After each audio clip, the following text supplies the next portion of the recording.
I think that what art did is it put a group of people who were sort of a byproduct of any market center on the map. And it put accessories on the map with retailers. And the awards program came along and kind of became the icing on the cake to make it pretty special for the whole industry.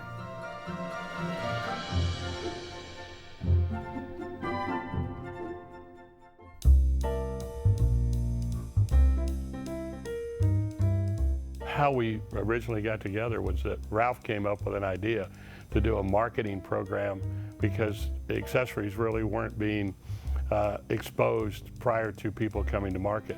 And he put together a videotape, and he went out with the idea that he would go to an individual manufacturer in each category: rugs, pictures, lamps, tabletop, so on. And so it was a way that we could bring somebody into the marketplace through the introduction by a known person in the industry saying, this is what's coming up at market, and these are some of the things, the highlights I think that you should see. When we send the videos out, we got a good reaction to it, but there were 2 or 3 things that were interesting for me. One was I got everybody to give me their customer list.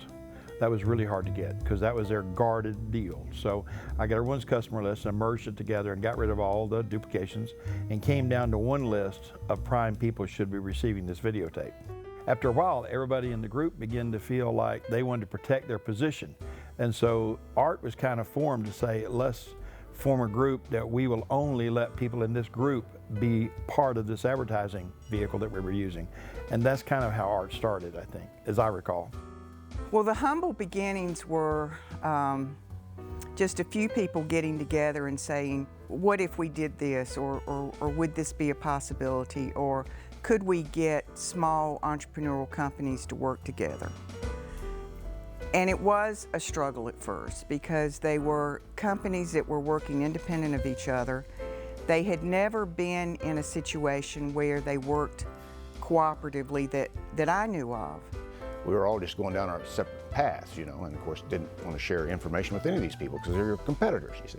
So by forming this, and with Ralph's help too, of sharing these lists and things, I think those that became the art members, those original 12, we felt like we had a competitive advantage to everybody else. But also we became great friends, you know, and even though we may be competitors, we put the things that were proprietary aside and shared a lot of information that was quite good for everyone. You have to remember, art was a exclusive manufacturing group. It didn't include retailers, it didn't include market centers, magazines, representatives. It was strictly manufacturers. We all still had this mentality of this fraternity, and I don't want to say it was a good old boy system because Carolyn Kinder was in it, and we had but in that kind of a context, it was kind of all manufacturing, and everybody was kind of comfortable with that. And I think it was the push we got from Libbie originally, who was our director. And then when Sharon came aboard, for them, they kept saying, we've got to let more people in this. You got to bring in retailers. You need to bring in designers. We need to expand this, the horizons of what we're doing. I saw it as doing something for the greater good. I didn't own a company, so I didn't have a vested interest in profits or anything. But I did want to see the industry grow and prosper, and I did want to see it become a little bit more important, or a lot more important than it was. We were also encouraged by the editors of magazines who had a great belief in what we had started, but also recognized that we could be a lot more important to the industry if we were indeed more representative of the industry.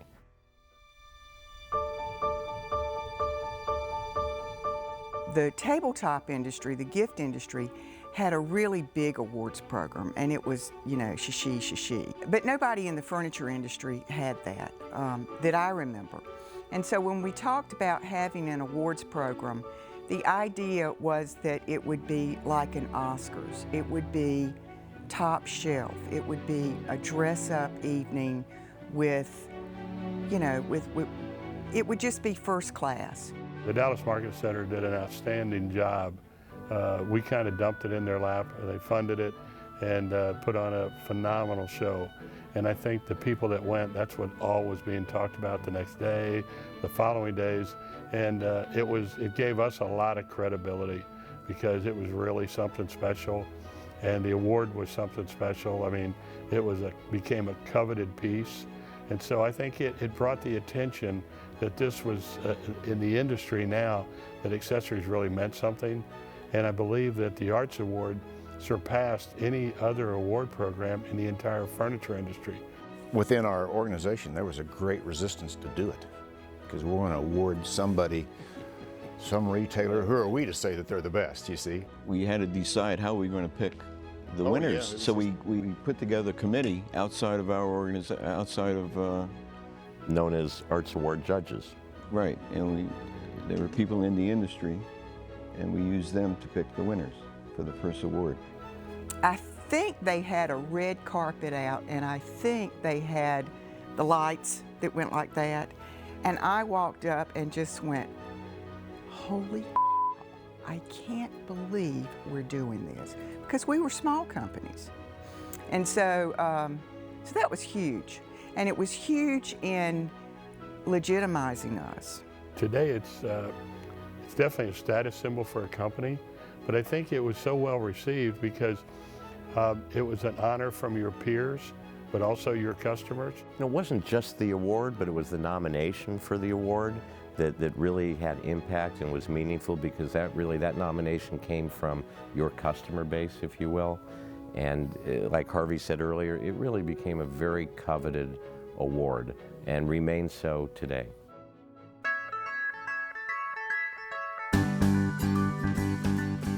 The number one thing is education, and that's where you've got to live. And unfortunately, that's the one place most people walk away from. So art's greatest opportunity, probably now, then, and forever, is always going to be probably education. That was a real big thing, was trying to educate not only retail staff, but also consumers about making your house a home. And that was one of our first advertising campaign taglines, was make a house a home. When I was president, we started the conferences. And that was another thing that, again, a lot of resistance on our board.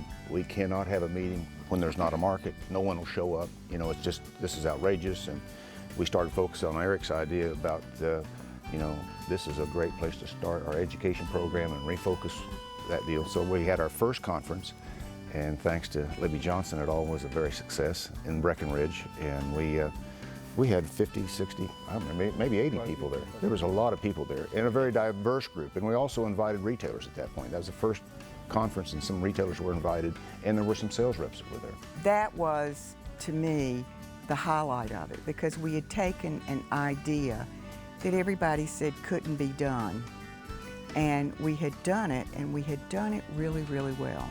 So when I see today what art has done and what it's been, and of course Sharon Davis, who's the director, she worked for me, so I feel like I can take perfect, you know, credit for all of this, because you know, she took over and just, you know, shot it out the cannon.